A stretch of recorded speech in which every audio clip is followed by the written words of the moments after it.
Box office దగ్గర back to back hits తో career best form తో దూసుకుపోతున్న నటసింహం నందమూరి బాలకృష్ణ నటించిన లేటెస్ట్ మూవీ డాకు మహారాజ్ సినిమా హ్యాట్రిక్ విజయాల తర్వాత ఈ సంక్రాంతికి సందడి చేయగా ఓపెనింగ్ సాలిడ్ గా కుమ్మేసిన మొదటి రోజు మంచి పాజిటివ్ రెస్పాన్స్ తో సొంతం చేసుకున్నా కూడా సంక్రాంతికి వస్తున్న సినిమా ఊరమాస్ ర్యాంపేజ్ ముందు స్లో అవ్వక తప్పలేదు. ఉన్నంతలో లిమిటెడ్ కలెక్షన్లతో లాంగ్ రన్ దక్కించుకున్నా కూడా సినిమా కంటెంట్ కి సంక్రాంతి కాకుండా సోలో రిలీజ్ ను కనుక సొంతం చేసుకుని ఉంటే ఇంకా బెటర్ గా కలెక్షన్లను సొంతం చేసుకుని ఉండేది. ఓవరాల్ గా సినిమాకి నైజాం ఏరియాలో ఆల్మోస్ట్ రన్ ఎండ్ అయ్యింది. ఇప్పుడు సినిమాని మొత్తం మీద 17.5 కోట్ల రేంజ్ వాల్యూ బిజినెస్ కు అమ్మగా ఓవరాల్ గా సినిమా నైజాం ఏరియాలో పరుగు పూర్తయ్యే సమయానికి 15.35 కోట్ల రేంజ్ దాకా షేర్ ను సొంతం చేసుకుని రన్ ను ఆల్మోస్ట్ ఎండ్ చేసుకుంది.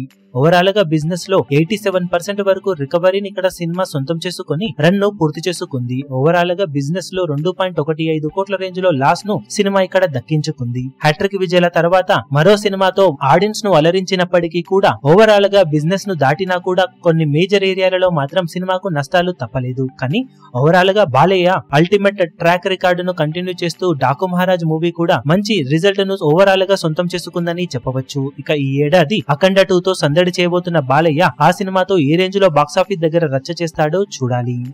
ఈ వీడియో మీకు నచ్చినట్లయితే లైక్ చేయండి, షేర్ చేయండి, ఛానల్ ను సబ్స్క్రైబ్ చేయడం మాత్రం మరవకండి. ఏ చిన్న అప్డేట్ ను మిస్ అవ్వకూడదు అనుకుంటే బెల్ ఐకాన్ ను ప్రెస్ చేయండి.